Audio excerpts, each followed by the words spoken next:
lines are drawn in shades, where hearts are weighed by colors made, divided by the hues we wear, in a struggle we all share. But what if we erase those lines and saw beyond the color signs? What if we embraced our shared grace and recognized one human race?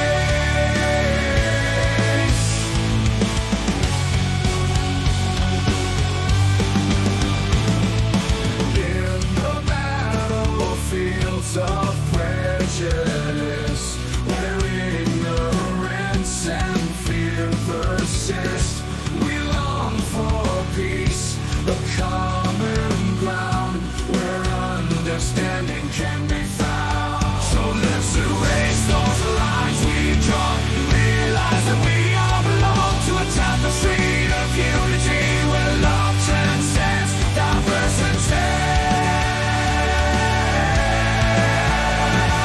For every tear shed in the night, for every soul denied its right, let justice be the guiding star as we heal the wounds of the race war.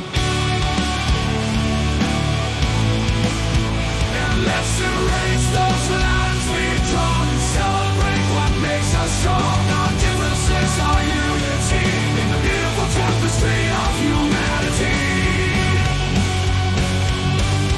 So let's break the chains of hate and fear, let compassion draw us near, for in the end we're all the same in the human race. We share one